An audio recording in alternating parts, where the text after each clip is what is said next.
एक वक्त था जब सारे नबियों का मरकज अरब शिर्क व बुत परस्ती में मुब्तला था। उन लोगों के अंदर बुत परस्ती कहाँ से आई और उन लोगों का सबसे बड़ा बुत कौन सा था, चलिए देखते हैं इस वीडियो में। आप तमाम हजरात से गुजारिश है कि वीडियो के आखिर तक बने रहें ताकि बात पूरी तरह समझ में आए। बिस्मिल्लाहिर्रहमानिर्रहीम। रसूलुल्लाह सल्लल्लाहु अलैहि वसल्लम की बेसत से पहले अहले अरब बुत परस्त थे और अहले मक्का भी शिर्क अख्तियार किए हुए थे।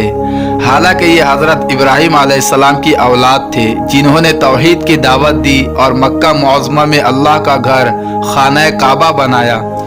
उनकी औलाद में एक अरसा तक मुवाहिदीन मुखलिसीन का वजूद रहा। फिर बाद में अरब के दिगर कबाइल से मुतासिर होकर अहले मक्का भी मुशरिक हो गए। अहले अरब ने बहुत से बुतों को माबूद बना रखा था, खुद ही तराशते फिर उन्हें माबूद बना लेते थे। उन बुतों में 3 बुत बहुत ज्यादा मारूफ थे जिनका जिक्र कुरान मजीद में मौजूद है। उनका नाम लात, मनात और उज़्ज़ा था। लात, मनात और उज़्ज़ा के तीनों बुत खाना काबा में रखे हुए थे, लेकिन असल बुत जिनकी मंदिर बने हुए थे और उन मंदिरों में उन बुतों की पूजा की जाती थी वो अरब के मुख्तलिफ इलाकों में मौजूद थे।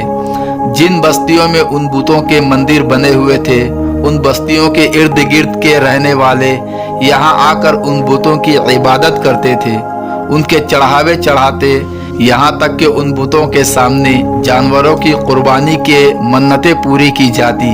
उनके सामने कुर्बान गाहें बनी होती जहाँ जानवरों को लाकर ज़बह किया जाता। लात, मनात और उज़्ज़ा ये 3 देवियाँ थी। उनके बारे में मशहूर था कि ये अल्लाह की बेटियाँ हैं, इसलिए उनको अल्लाह की बेटियाँ करार देकर उनकी इबादत की जाती थी। ये तीनों ज़नाना बुत पूरे अरब में सबसे ज़्यादा मशहूर थे। उन बुतों के सामने 3 शैतानी चुड़ैलें थी। ये बुतों में घुस जाया करती और अपने सामने सजदे करने वालों को मुखातिब करके उनसे बातें करती।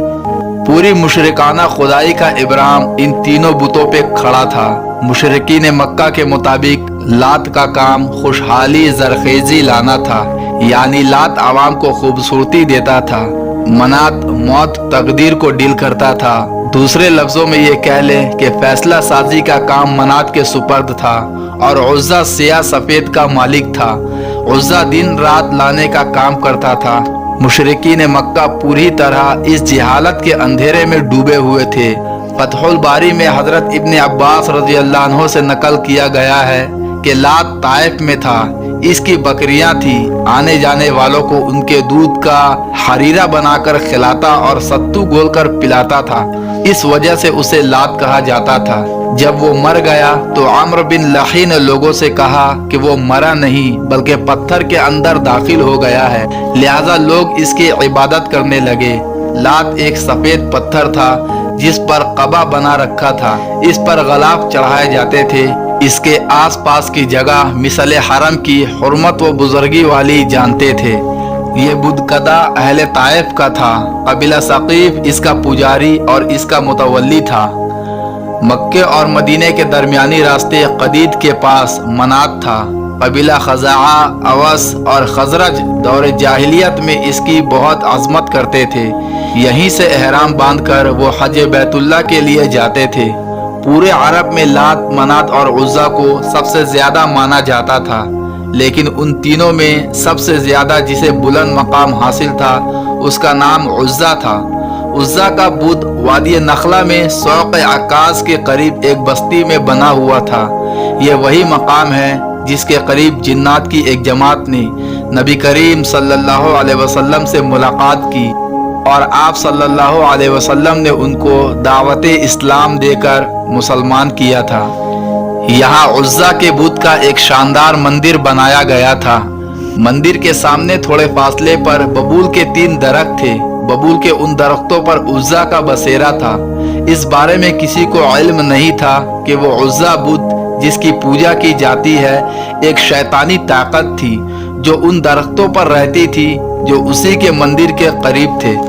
जब कभी लोग उसकी पूजा और मन्नतों के लिए आते थे तो वो मंदिर के बुत में दाखिल होकर बोलती थी, लोगों के मसले अपनी शैतानी कुव्वतों से हल करती थी और उनको भटकाती थी। فتح مکہ کے بعد نبی کریم صلی اللہ علیہ وسلم نے حضرت ابو سفیان بن حرب اور حضرت مغیرہ بن شعبہ کو منات کے بت کو توڑنے کے لیے بھیج دیا۔ انہوں نے اس بت کو گرا دیا اور توڑ تاڑ کے رکھ دیا۔ عزا کے بارے میں فتح الباری صفحہ 612 جلد 8 میں لکھا ہے کہ رسول اللہ صلی اللہ علیہ وسلم نے فتح مکہ کے سال حضرت خالد بن ولید کو بھیجا، انہوں نے اسے گرا دیا۔ تفسیر قرطبی میں لکھا ہے کہ عزا ایک شیطانی عورت تھی، بطن نخلا میں 3 ببول کے درختوں کے پاس آتی جاتی تھی۔